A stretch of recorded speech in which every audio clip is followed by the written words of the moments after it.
my greenhouse friends. This is Jersey Shore Lisa from greenhouseyard.com, and I'm in my backyard greenhouse built from old recycled windows, and it's spring 2021. This is our first spring.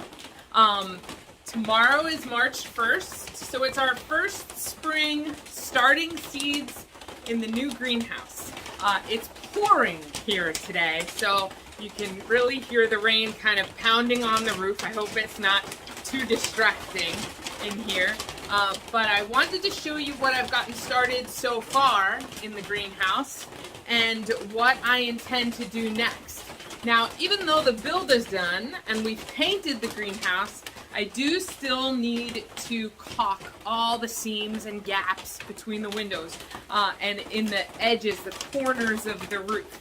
But it's doing really well, and the temperature is being maintained above freezing using this black rain barrel. It absorbs the heat from the sun and slowly releases it at night.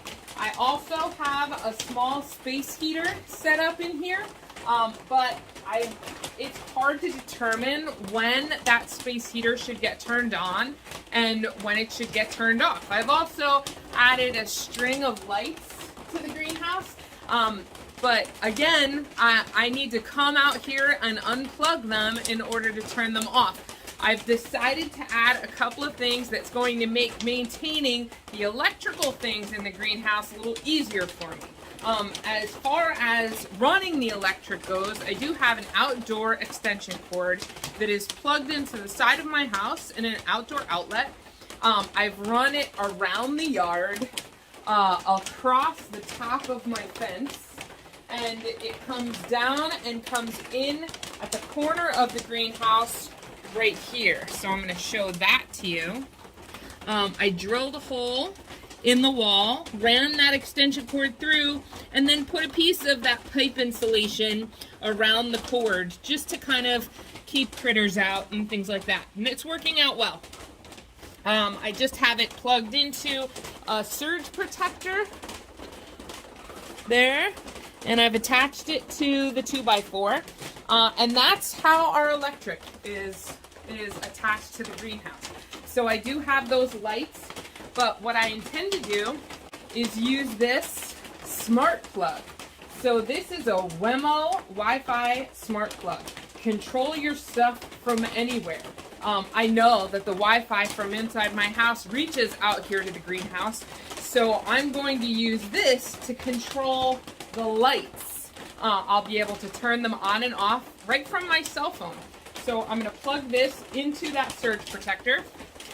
I also have an Inkbird Smart Home Smart Life temperature control. So this is like a little thermostat, and I'm going to be able to set what temperature I want the plug to turn on.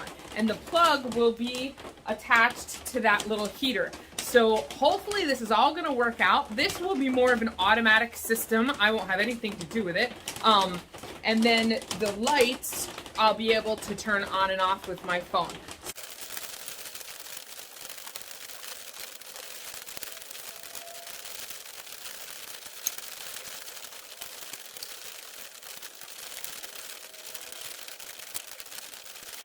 This is really a pretty cool system. This has a nice long cord that's going to allow me to plug it into the surge protector here. And then this is where I will set my temperature that I want to be the high temperature. So I'll be able to set that once the temperature inside the greenhouse gets to 80 degrees, I'll be able to plug in, there are two plugs here, one for heating and one for cooling. So I'll be able to plug a fan in for cooling, and then I'll be able to plug in the heater for heating, so I can set a low temperature. If the temperature drops below 42 degrees or something like that, or 36 degrees, I can snap on the heater, or I can snap on a fan. So this is gonna be great. And then this is the temperature probe. So I guess I can put this low in the winter because heat rises. So I guess I'll put it around where the seeds are. That's where I want the temperature to be true. So I'll put this in and about my seeds, and then we'll plug the heater into here. I think it's gonna work great. I hope. I'll let you guys know how it turns out.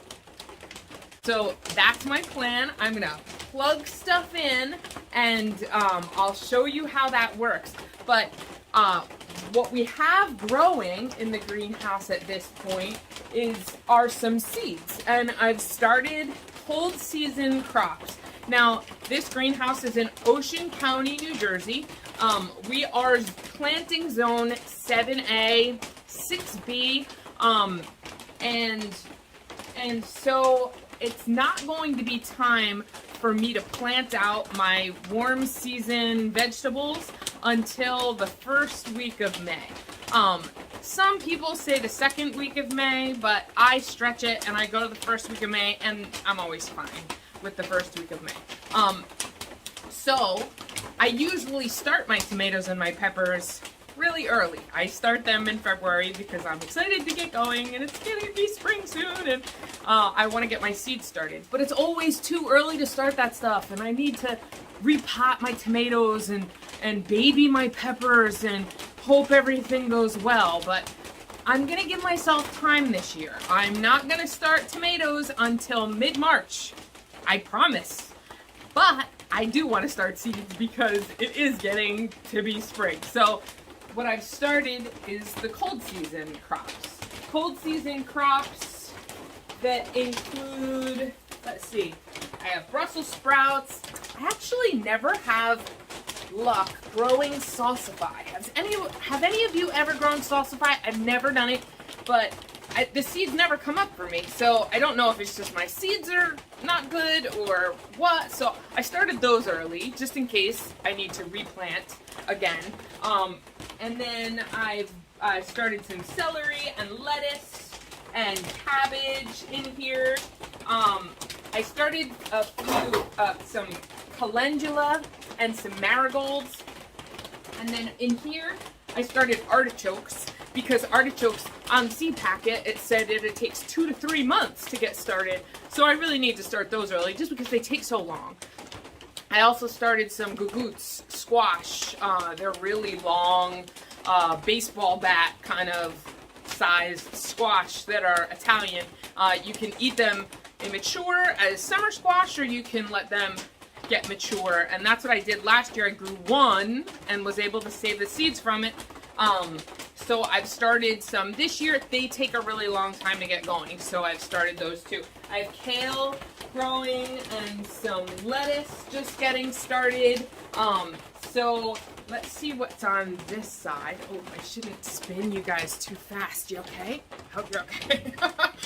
And then let's see, we have chamomile, German chamomile, and perennial kale I got from the Experimental Farm Network, I believe that's called.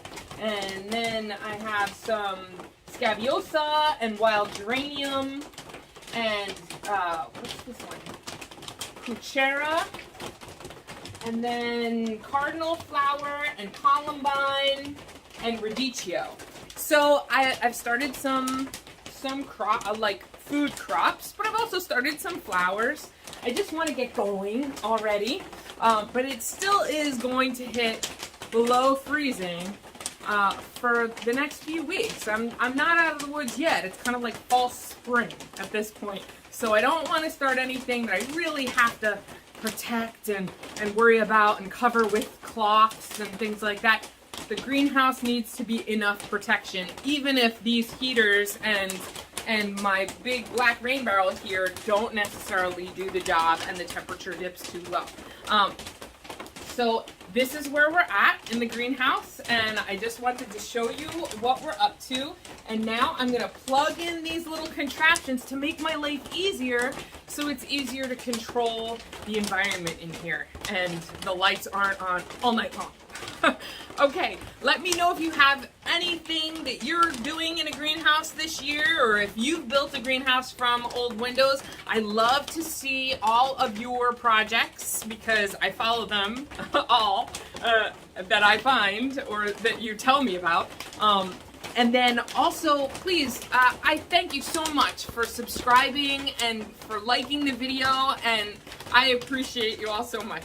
Have a wonderful day and have a wonderful spring, and I hope all your plants grow beautifully. Bye-bye.